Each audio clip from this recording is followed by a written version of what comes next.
ایک مرتبہ سورہ الحمد اور 3 مرتبہ سورہ توحید کی تلاوت فرما کر مرحوم مغفور جناب سید شمشاد حسین شہاب بھائی ابن جناب سید ساجد حسین کی روح کو ایصال فرما دیجیے۔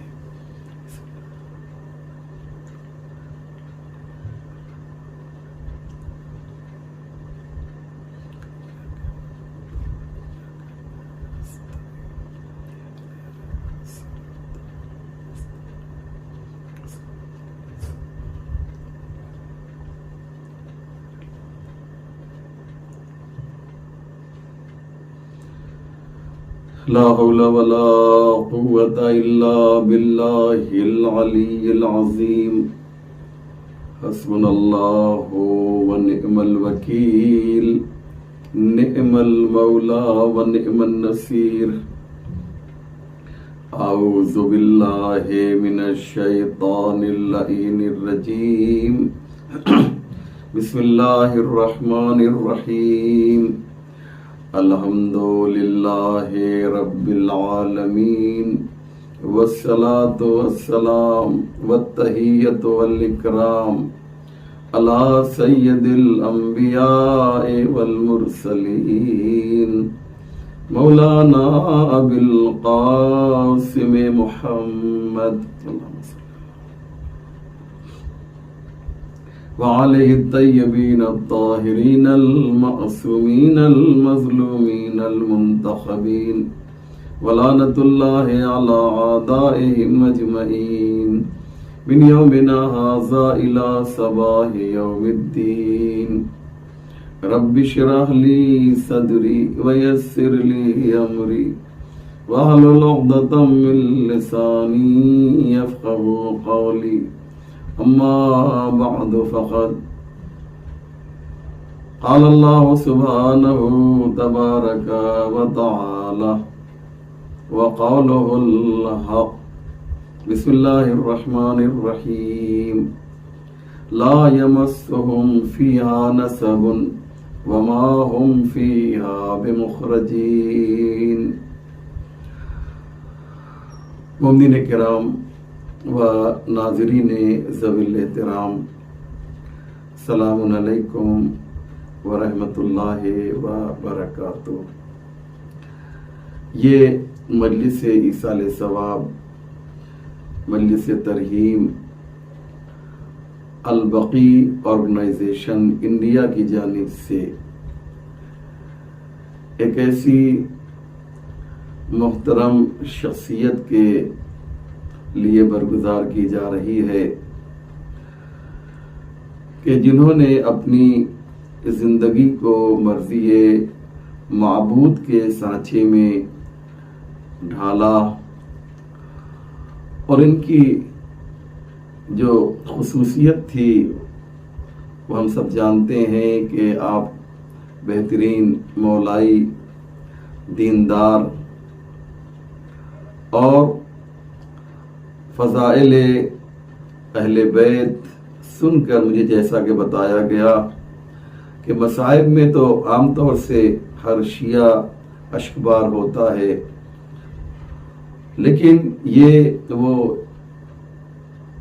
عاشق اہل بیت تھے کہ جو فضائل میں بھی روتے تھے۔ ظاہر سی بات ہے یہ خوشی کے آنسو ہوا کرتے تھے کہ ہم جن کے نقش قدم پر چل رہے ہیں، جنہیں اپنا پیشوا مانتے ہیں، وہ اخلاق کی کس بلندی پر فائز ہیں۔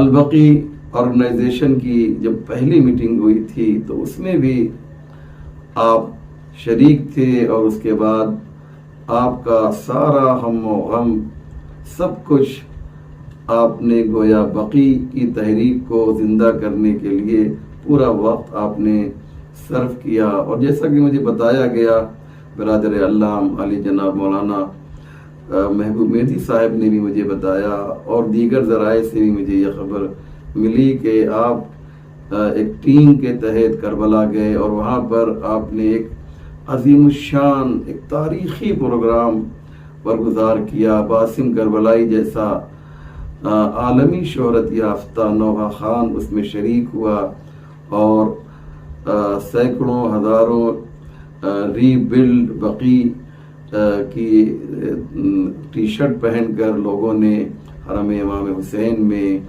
نوحہ خوانی کی، سینہ زنی کی۔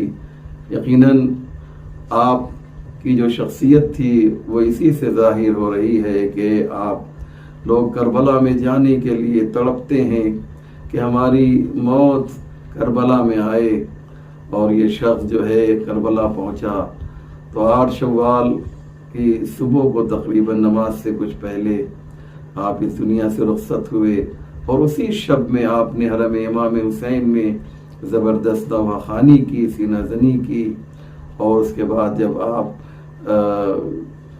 ہوٹل میں آئے تو وہاں بھی ری بلڈ جنت البقیع کا نعرہ لگا رہے تھے، جیسا کہ وہاں لوگوں نے بتایا۔ 8 شوال کی صبح، جمعے کا دن، اور کیا چاہیے۔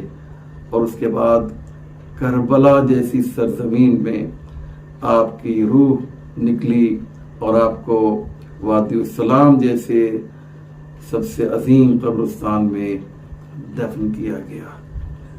یقین جانیے، جب انسان اللہ کے لیے کرتا ہے، خدا خود کہتا ہے کہ الذین جاہدوا فینا لنہدینہم سبلنا۔ اس کے بعد اور بھی آیتیں ہیں کہ پروردگار کہتا ہے تم آگے بڑھو، ہم تمہارے ساتھ ہیں۔ ان تنصروا اللہ ینصرکم ویثبت اقدامکم۔ یہ ساری آیتیں بتا رہی ہیں کہ جب انسان اللہ کے لیے کوئی قدم بڑھاتا ہے، وَمَن يَخْرُجْ مِن بَيْتِهِ مُهَاجِرًا إِلَى اللَّهِ ثُمَّ يُدْرِكْهُ الْمَوْتُ فَقَدْ وَقَعَ أَجْرُهُ عَلَى اللَّهِ۔ یہ کیا ہے؟ یہ ساری آیتیں بتا رہی ہیں کہ یہ اللہ کے لیے نکلے تھے، یہ بقیع کی تحریک کو پوری دنیا میں عام کرنے کے لیے نکلے تھے، اور نتیجہ یہ ہوا کہ وہ پروگرام جو ہوا وہ مختلف اخبارات میں شائع ہوا، اور ایک حرارت اور ایک گرمی جو ہے ایجاد ہوئی ہمارے شہاب بھائی کے اس تحریک، اس موومنٹ کے ذریعے سے۔ لہذا انہیں ہم سلام کرتے ہیں، اور یہ مجلس بھی در حقیقت البقیع آرگنائزیشن انڈیا کی جانب سے جو ہو رہی ہے، ایک طرح سے ہم کیا کر سکتے ہیں ان کے لیے، لیکن یہ آپ کہہ سکتے ہیں ایک خراج عقیدت ہے، ایک خراج تحسین ہے جو اس مجلس کے ذریعے سے ہندوستان کے مومنین انہیں پیش کرتے ہیں، اور یہیں پر ہم ان کے تمام پسماندگان کو، ان کے تمام چاہنے والوں کو یہ اللہ سے دعا کرتے ہیں۔ ہمارے پاس دعا کے علاوہ ہے کیا کہ پروردگار عالم مرحوم کے تمام رشتہ داروں کو اس غم کے سہنے کی طاقت و قوت مرحمت فرمائے، یہی دعا ہے۔ اور جو ان کا مشن ہے، جو ان کی فکر ہے، پروردگار اسے جو ہے اس میں کامیابی عنایت فرمائے۔ مشن کیا ہے؟ ری بلڈ جنت البقیع۔ میں جو میری مجلسوں کا سلسلہ مسلسل جاری ہے، ظاہر سی بات ہے کہ وہ مجلس ہے جو امریکہ اور یورپ کے مومنین بھی سن رہے ہیں، اور ہندوستان کے مومنین اور دیگر ممالک کے جو عاشقان محمد و آل محمد ہیں وہ سن رہے ہیں۔ میرا موضوع مسلسل جو اس وقت چل رہا ہے وہ ہے جنت کی تصویر، جنت کیسی ہوگی، خصائص بہشت۔ اس عنوان پر مسلسل میں گفتگو کر رہا ہوں۔ البتہ کوشش یہ ہوتی ہے کہ ہر مجلس جو ہے مستقل ہو۔ یعنی کیا مقصد؟ یعنی اگر کسی نے میری اس کے پہلے والی مجلس جو جنت پر ہوئی ہے اگر نہیں سنا ہے تو اس کے لیے کوئی پریشانی نہ ہو کہ یہ جو مفہوم بیان کیا گیا وہ ہمارے سروں سے گزر گیا۔ اس لیے آج میں کوشش کروں گا کہ جنت میں پروردگار عالم نے مومنین کو کیا عطا کیا ہے، بہترین چیز جو جنت میں ہمیں ملے گی وہ کیا ہے۔ اس لیے میں نے قرآن کی ایک آیت جو سورہ ہجر کی آیت تھی، آیت نمبر 48، اس میں پروردگار عالم ارشاد فرما رہا ہے کہ لا یمسہم فیہا نصب وما ہم فیہا بمخرجین۔ دیکھیے بہشت ہے کیا؟ جب بہشت کو پہچاننا ہے تو اس کے پہلے میں ایک مقدمہ، ایک تمہید بیان کرنا چاہتا ہوں۔ ایک سورہ ہے جسے ہم سب کو یاد ہے، اور وہ ہے سورہ الحمد۔ سورہ الحمد میں ایک آیت ہے مالک یوم الدین، پروردگار مالک ہے روز قیامت کا۔ مالک یعنی ماسٹر، روز قیامت ڈے آف ججمنٹ، روز قیامت کا پروردگار جو ہے وہ مالک ہے۔ یہ الگ سے کہنے کی کیا ضرورت ہے؟ جب خدا کائنات کا مالک ہے، جب خدا عالمین کا مالک ہے، تو یہ الگ سے رب مالک یوم الدین کہنے کی ضرورت کیا ہے؟ بہت توجہ کیجیے گا، تو شاید میں کچھ بات آپ حضرات کی خدمت میں پیش کر سکوں۔ کیوں پروردگار کیا اس دنیا کا مالک نہیں ہے؟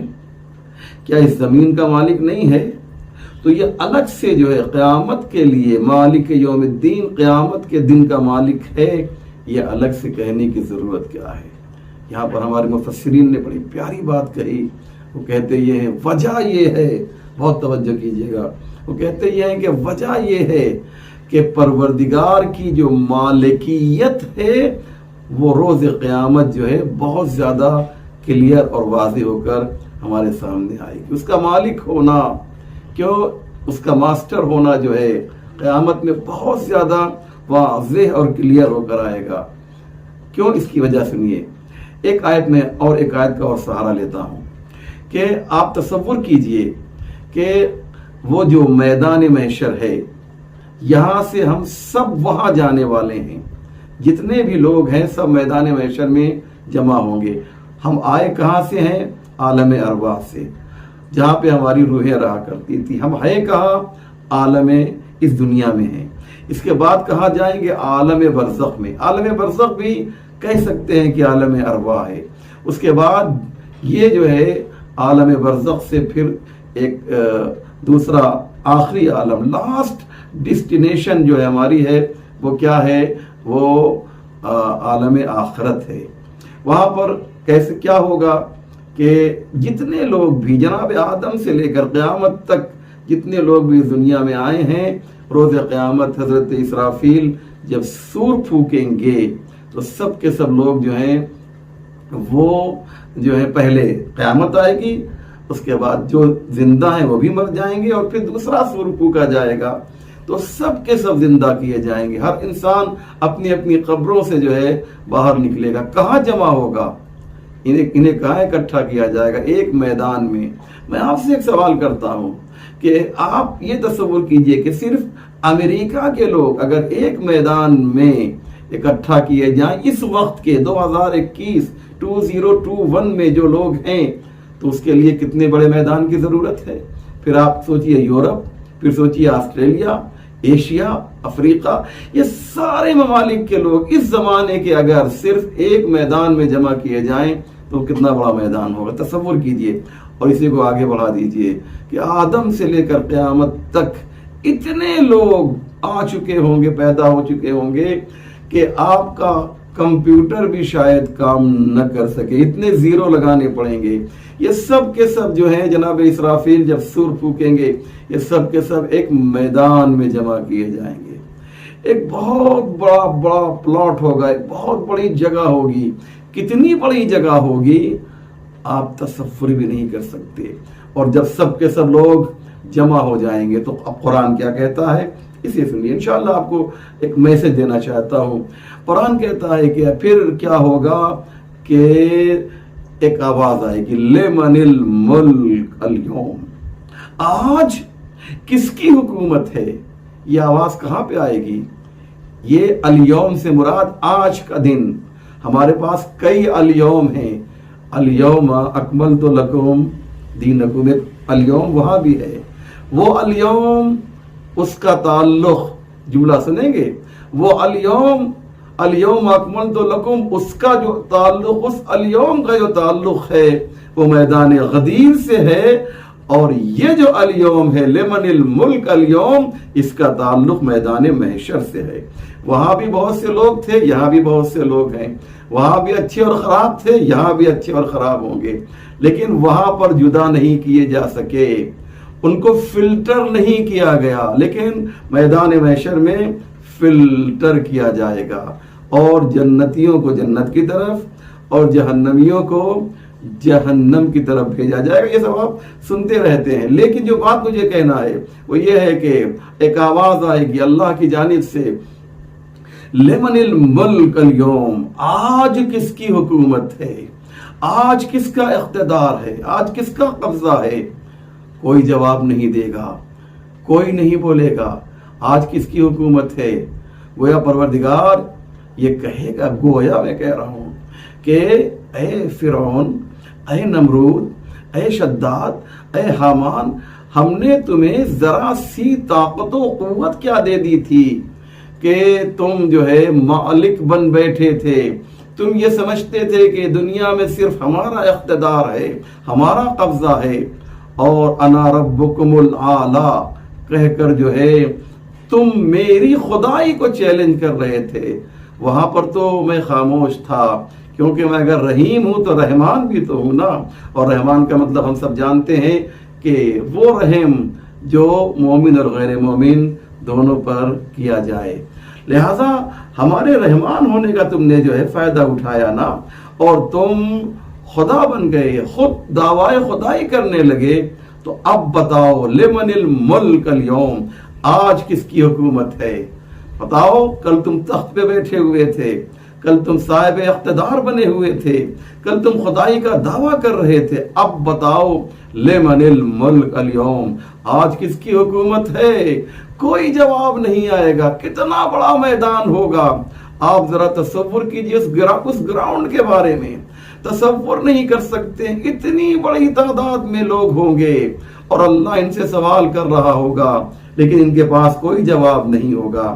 تو پھر خدا کی جانب سے خود جواب آئے گا، للہ الواحد القہار، آج اس اللہ کی حکومت ہے۔ اور توجہ کیجئے گا عزیزو، آج اس اللہ کی حکومت ہے جو واحد ہے۔ اور کیا ہے؟ دو صفت بتائی اللہ، دو کوالٹی بتائی ہے۔ واحد اس اللہ کے لیے جو واحد ہے، اور قہار ہے، قہر نازل کرنے والا ہے، عذاب نازل کرنے والا ہے۔ دو باتیں اللہ نے کہیں۔ پروردگار پہلے اپنا نام لے گا، آج جو ہے اللہ کی حکومت ہے۔ یعنی کیا مقصد؟ کل جب میں مالک یوم الدین تم سے کہلوا رہا تھا تو تم نے جو ہے اس کو نہیں سمجھا، آج سمجھو، للہ، میں مالک یوم الدین ہوں، میں روز قیامت کا مالک ہوں، اور واحد، اکیلا ہوں۔ یعنی کیا مقصد؟ کل تم نے جو ہے کیا کیا تھا؟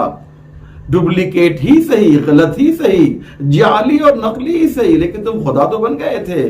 آج اکیلا میں ہوں، آج میری خدائی میں جو ہے کوئی شریک نہیں ہے، آج میں واحد ہوں، اور کیا ہوں؟ قہار، قہر نازل کرنے والا ہوں۔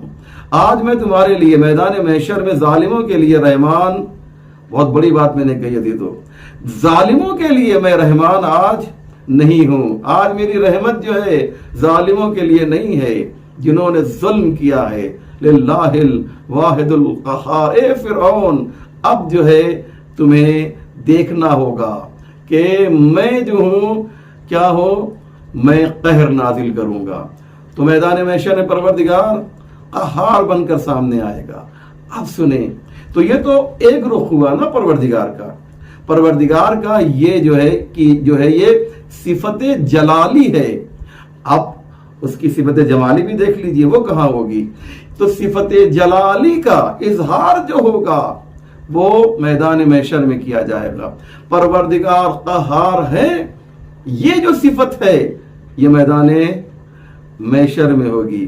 اب آئیے اس کا دوسرا رخ بھی دیکھ لیجئے، قہار کے مقابلے میں کیا ہے؟ مثلا رحیم ہے، مثلا غفور ہے نا۔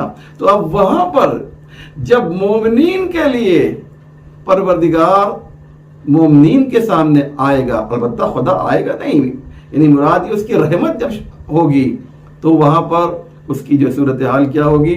اب میدان محشر میں قہار تھا، اب جب آپ اور ہم سب انشاءاللہ جنت میں داخل ہوں گے، بہشت میں داخل ہوں گے، تو جیسے ہی جنت کے دروازے پر داخل ہوں گے ایک آواز آئے گی، ادخلوها بسلام آمنین. دیکھو اس بہشت میں امن کے ساتھ, امن یعنی پیس, یہ پیس فل ایٹماسفیئر ہے, اس میں داخل ہو جاؤ. ادخلوها بسلام آمنین. اس کے بعد خدا کیا کہے گا؟ پھر کہے گا وَنَزَعْنَا. دیکھیے میں ایک بات عرض کر دوں پہلے. آیت اللہ مکارم شیرازی نے یہ روایت لکھی ہے جو میں آپ کے سامنے پیش کرنے جا رہا ہوں کہ اللہ کی رحمت, اگر ریئل رحمت دیکھنا ہے آپ کو تو وہ کہاں ملے گی؟ وہ جنت میں ملے گی. وہ جو روایت انہوں نے پیش کی ہے وہ میں آپ کے سامنے پیش کرنا چاہتا ہوں کہ پروردگار عالم یہ بتا رہا ہے کہ یہاں پر ہماری ریئل رحمت تمہیں ملے گی. میں قرآن کی آیت بھی پڑھوں گا اور ایک آپ کو روایت بھی پیش کرتا ہوں. اب مکارم نے لکھا کہ پروردگار کی رحمتوں کے 100 دروازے ہیں, اللہ کی رحمتوں کے 100 دروازے ہیں, اور ان 100 دروازوں میں سے اللہ نے دنیا میں رحمت کا فقط ایک دروازہ کھولا ہے, اور 99 کہاں کھولے گا؟ کیا ہمیشہ بند ہی رہے گا؟ نہیں. یہ جو 99 ڈورز ہیں, ڈورز آف مرسی, یہ جو رحمت کے دروازے ہیں نا, یہ کہاں کھولے گا پروردگار؟ یہ جنت میں کھولے گا. کیا پیاری بات ہے نا. ایک دروازہ کھلا ہے تو آپ دیکھیے کہ ماں بیٹے کے ساتھ محبت سے پیش آ رہی ہے, بیٹا باپ سے محبت کر رہا ہے, بھائی بھائی سے محبت کر رہا ہے.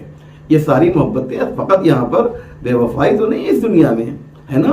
کربلا میں ایک دوسرے سے محبت ہی تو کر رہے تھے نا جو 72 تھے. تو ایک دروازہ کھلا تو اس میں ہم نے اتنی رحمتیں دیکھی ہے نا. لیکن جب نہ اب جنت میں جب 99 دروازہ یعنی پورے 100 کھل جائیں گے تو کیا ہوگا؟ تو کوئی کینہ نہیں ہوگا. دل جو ہوتا ہے ہمارا, اس میں کینہ, بغض, یہ تمام چیزیں ہوتی ہیں نا. آئیے قرآن کی آیت پڑھتا ہوں, اب قرآن کی آیت سنیے. ارشاد ہوتا ہے وَنَزَعْنَا مَا فِي صُدُورِهِم مِّنْ غِلٍّ إِخْوَانًا عَلَى سُرُرٍ مُتَقَابِلِينَ. یہ آیت جو میں نے آپ کے سامنے پڑھی ہے یہ سورہ ہجر کی آیت ہے.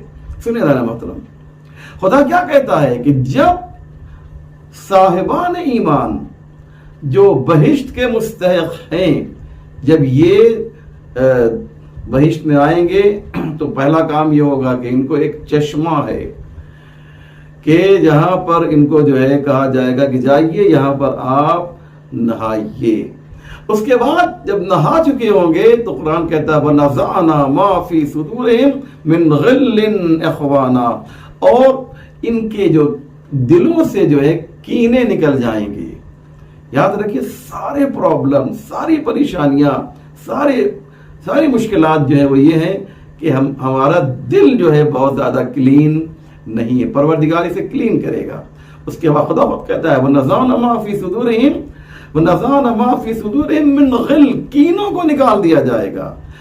اور اس کے بعد جب یہ کینہ نکل جائے گا تو یہ جنتی جو ہیں اخوانا, یہ بھائیوں کی طرح سے, سگے بھائیوں کی طرح سے آپس میں رہیں گے, سگے بھائیوں کی علی سرر متقابلین. اور اس کے بعد جو ہے یہ بہترین تخت ہوگا جس پہ آمنے سامنے بیٹھے ہوئے ہوں گے. اب یہ سوچئے کہ کتنا خوبصورت وہ ایٹماسفیئر ہوگا, کتنا حسین وہ ماحول ہوگا کہ جنتی بہترین تخت, وہ بھی تخت کون سا؟ یہ دنیا کا بیڈ نہیں ہوگا بلکہ آخرت کا بیڈ ہوگا. اس پہ بہترین چادریں بچھی ہوں گی, بہترین متکا ہوگا, بالش, تکیہ, کچھ بھی آپ کہہ لیجئے, اور آپس میں بیٹھ کر ڈسکس کر رہے ہوں گے. کیا حسین ماحول ہوگا, کیا خوبصورت ماحول ہوگا. ایسے ماحول میں جب جنتی آپس میں بیٹھ کر ڈسکس کریں گے تو وہ جو ایٹماسفیئر ہوگا وہ بہت ہی خوبصورت ہوگا. پھر خدا کہتا ہے کہ لا یمسہم فیہا نصب, اور یہ جب وہاں پر جنت پہ جائیں گے تو کوئی تکلیف انہیں مس بھی نہیں کرے گی, ان کے قریب سے بھی کوئی تکلیف نہیں گزرے گی. وما ہم منہا بمخرجین، اور یہ لوگ جو ہیں وہاں جنت سے نکالے نہیں جائیں گے فار ایور. اولئک اصحاب الجنت ہم فیہا خالدون، جو لوگ جنت میں جائیں گے جی وہ ہمیشہ رہیں گے. وما ہم منہا بمخرجین، نکالے نہیں جائیں گے. اب جو بات مجھے آپ کے سامنے کہنی ہے، میدان محشر میں کیا تھا؟ لمن الملک اليوم للہ الواحد القہار. یہ اعلان ہوگا نا کہ آج اس اللہ کی حکومت ہے جو واحد ہے، اکیلا ہے اور قہار ہے، قہر نازل کرنے والا ہے. اب اس کے مقابلے میں کیا ہے کہ جب جنتی جو ہیں وہاں پر میدان محشر میں فرعون و نمرود و حامان و شداد و ابو سفیان و یہ جتنے بھی ہیں ظالم، یہ ان سب کو جو ہے وارننگ دی جائے گی للہ الواحد القہار کہہ کے.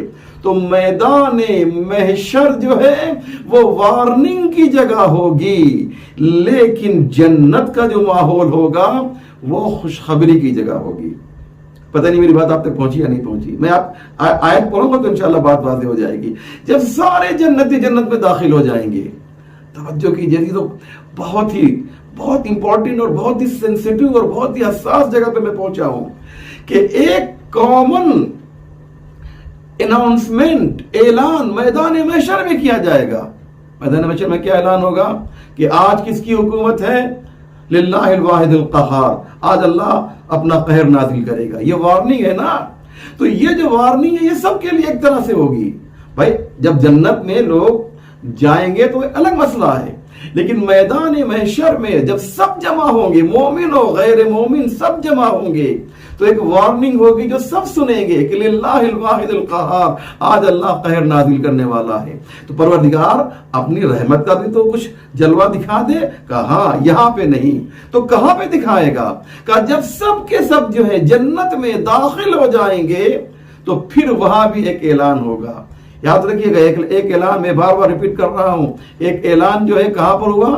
ایک اعلان کہاں پر ہوا؟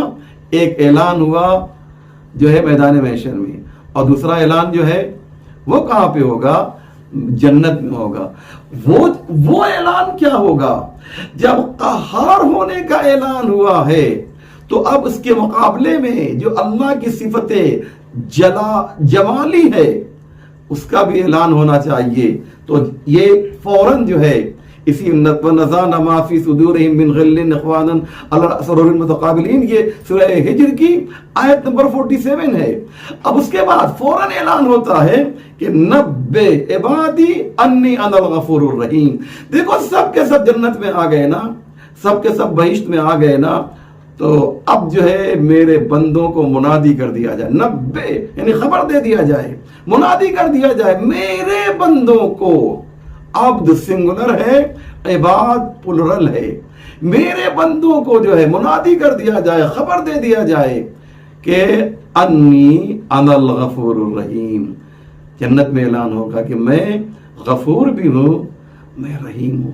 کتنی پیاری بات ہے، کتنا حسین انداز ہے کہ محشر کا جو اناؤنسمنٹ ہوگا اس کا انداز اور ہوگا میدان محشر میں.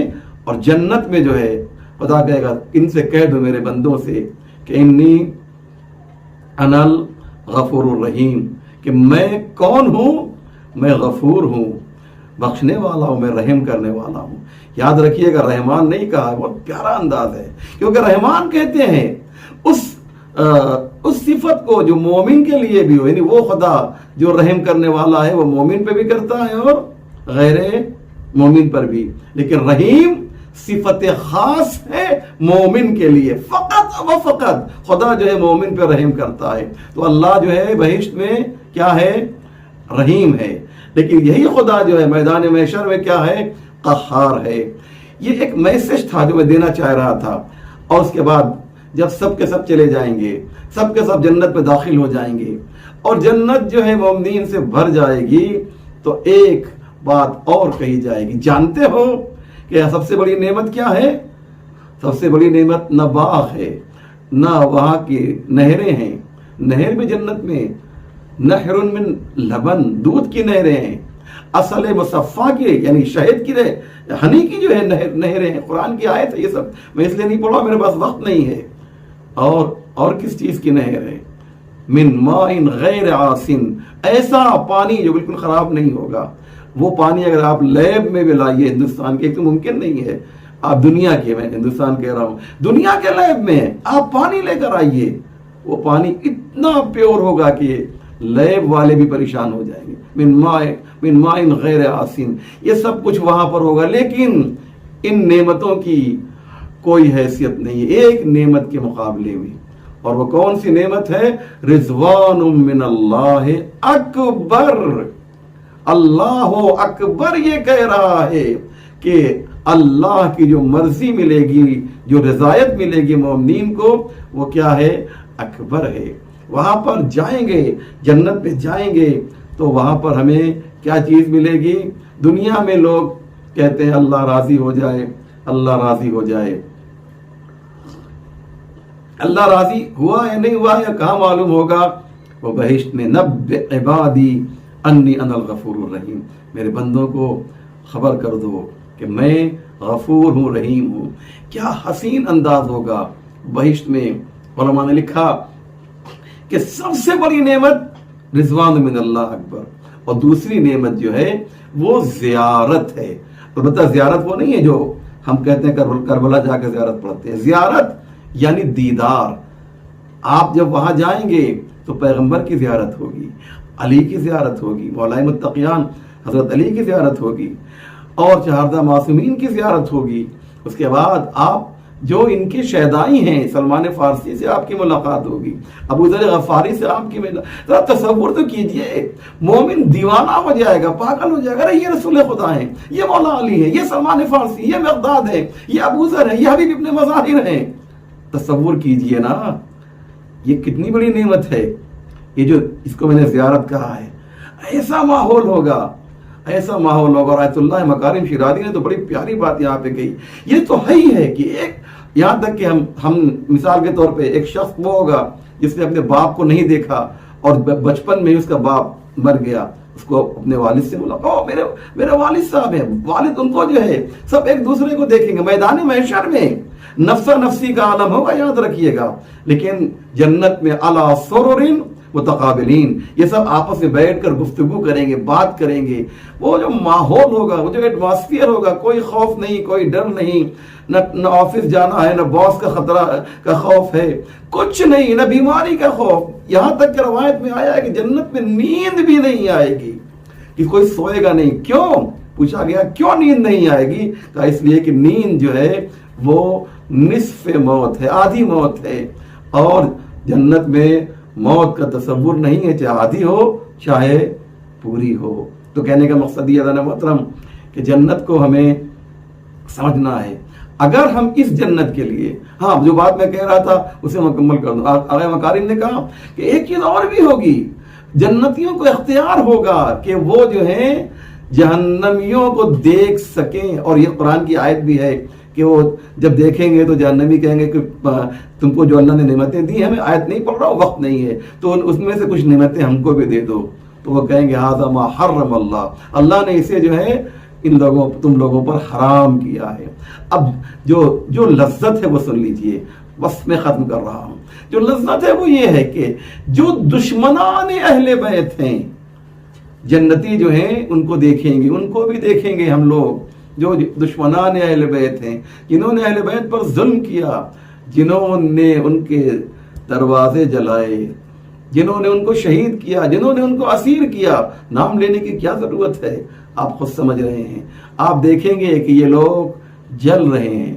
جنت میں آپ مومنین کو دیکھیں گے اور خوش ہوں گے، اور جہنم میں ان دشمنوں کو دیکھ کر آپ خوش ہوں گے. تو دو طرح کی خوشی جو ہے ہمیں وہاں پر ملے گی.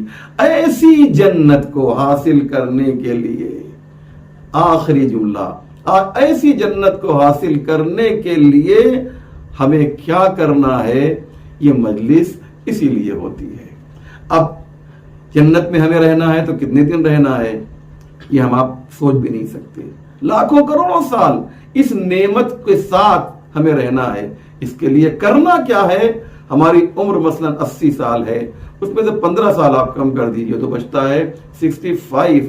یہ 65 سال اگر ہم نے تھوڑی سی محنت کر لی بقول آیت اللہ قراتی کے، تو یہ جو ہمیشہ باقی رہنے والی جنت ہے اور جو اس کی نعمتیں ہیں، اولئک اصحاب الجنت ہم فیہا خالدون، جو لوگ جنت میں رہیں گے جی وہ ہمیشہ رہیں گے۔ بہت ہی شکریہ آپ حضرات کا کہ آپ نے توجہ کے ساتھ ہمارے عرائض کو سماعت فرمایا، سنا۔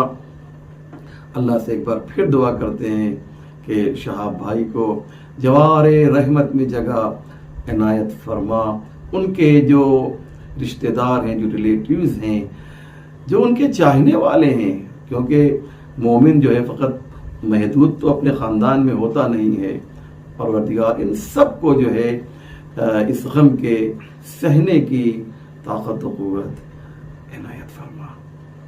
اے رب کریم، دعا یہ ہے کہ جو لوگ بھی اس وبا اور اس بیماری، اس وائرس کے موقع پر دنیا سے گئے ہیں، پروردگار ان کی قبر کو روشن و منور فرما، ان کی مغفرت فرما، ان کے درجات کو بلند فرما۔ ایک مومن جسے شہاب بھائی کہتے ہیں، یہ ایک مسافر کی حیثیت سے کربلا گیا۔ اللہ اکبر۔ بس میں صاحب وقت میرا بہت زیادہ ہو گیا ہے، لیکن صرف اشارہ کروں گا عزیزو، ایک مسافر کی حیثیت سے یہ مومن جو ہے یہ کربلا گیا، اور شہنشاہ کربلا بھی جو کربلا گیا تھا تو وہ بھی تو مسافر ہی کی حیثیت سے گیا تھا، لیکن فرق کیا ہے عزیزو؟ جو شہنشاہ کربلا ہے، جو جان کربلا ہے، وہ جب کربلا میں وارد ہوا تو اس کی شہادت واقع ہوئی، اسے 3 دن کا بھوکا اور پیاسا اسی سرزمین پر شہید کر دیا گیا۔ میں کہوں گا شہاب بھائی کے چاہنے والوں سے، مولانا محبوب مہدی صاحب ان سے بہت محبت کرتے تھے، مجھے انہوں نے بتایا کہ میں بہت رویا جب مجھے ان کے انتقال کی خبر ملی۔ یقیناً یہ رونے کا مقام ہے، میری آنکھ میں بھی آنسو ہے۔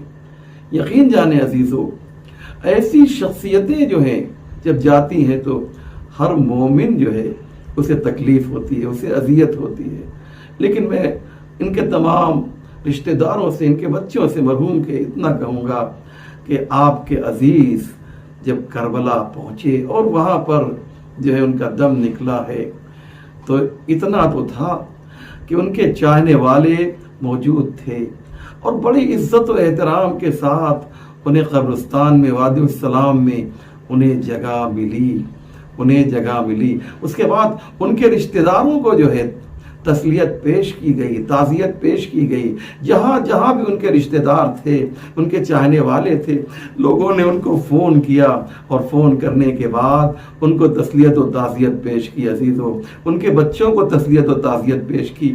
یقین جانیں جب ایسی کیفیت ہوتی ہے نا، یہ وہی جانتا ہے جس کا باپ دنیا سے رخصت ہو جائے اور لوگ آئیں اور آنے کے بعد کہیں بیٹا صبر کرو، تمہارا بابا جو ہے امام حسین کی خدمت میں چلا گیا، اہل بیت کے ساتھ ہے، اللہ کی رحمتیں اس پر نازل ہو رہی ہیں۔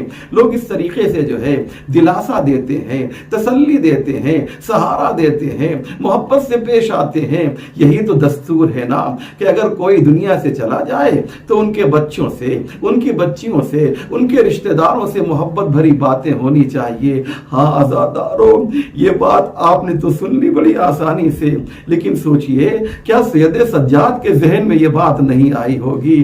ہاں عزاداروں، جیسے ہی زمین کربلا کو زلزلہ آیا، آسمان سے خون کی بارش ہوئی اور جبریل امین نے آواز دی، الا قد قتل الحسین بکربلا، الا قد ذبح الحسین بکربلا، تو لوگ بھی امام سجاد کے پاس آئے، امام زین العابدین کے پاس آئے۔ آپ سوچ رہے ہوں گے شاید تسلیت پیش کرنے کے لیے کہ سید سجاد تمہارے بابا کی شہادت پر ہم تمہیں تسلیت پیش کرتے ہیں، ہم تمہیں تعزیت پیش کرتے ہیں، شاید یہ کہنے کے لیے آئے ہو۔ نہیں عزیزو، بلکہ امام کے خیمے میں آگ لگانے کے لیے، امام جس بستر پر آرام کر رہے تھے اس بستر کو چھیننے کے لیے آئے۔ ہاں عزادارو، کوئی جاتا ہے، کوئی بزرگ دنیا سے رخصت ہوتا ہے تو اس کی بچی کو بھی جو ہے دلاسا دیا جاتا ہے، چھوٹی بچی ہوتی ہے تو اس کے سر پہ دست شفقت پھیرا جاتا ہے۔ ہائے، جب سکینہ نے بھی یہی سوچا ہوگا کہ میرا بابا شہید ہوا ہے تو لوگ آئیں گے، لیکن عزیزو دست شفقت پھیرنے کے لیے نہیں بلکہ تماچے مارنے کے لیے آئے، گوشوارے چھیننے کے لیے آئے۔ بچی نے آواز دی ہوگی، بابا یہ کیسا شہر ہے کہ یہاں پر انسانیت موجود نہیں ہے۔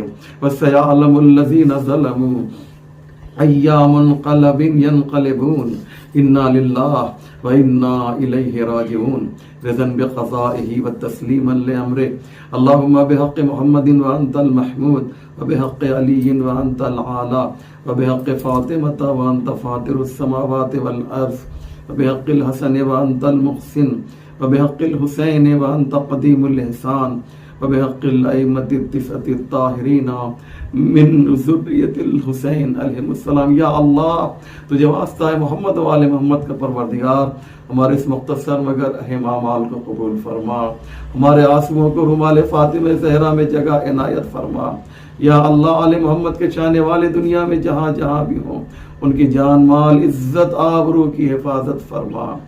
یا اللہ یہ بقیع ویران پڑی ہوئی ہے پروردگار، اسے غیب سے آباد فرما۔ یا اللہ ایسے وسائل فراہم کر دے کہ ایک مرتبہ پھر بقیع جو ہے آباد ہو جائے۔ یا اللہ تجھے واسطہ ہے تیری ذات کا، تیری عزت کا، تیرے وقار کا واسطہ، علماء اعلیٰ مراد اعظام اور جو بھی اسلام نبی محمدی کی خدمت کر رہا ہے پروردگار اسے موفقیت کامل عنایت فرما۔ ہمارے امام کے ظہور میں تعجیل فرما، ہمیں ان کے اعوان و انصار میں شمار فرما۔ مرحوم شہاب بھائی کو پروردگار جنت عالیہ فردوس میں جوار معصومین میں جگہ عنایت فرما۔ ربنا تقبل منا انک انت السمیع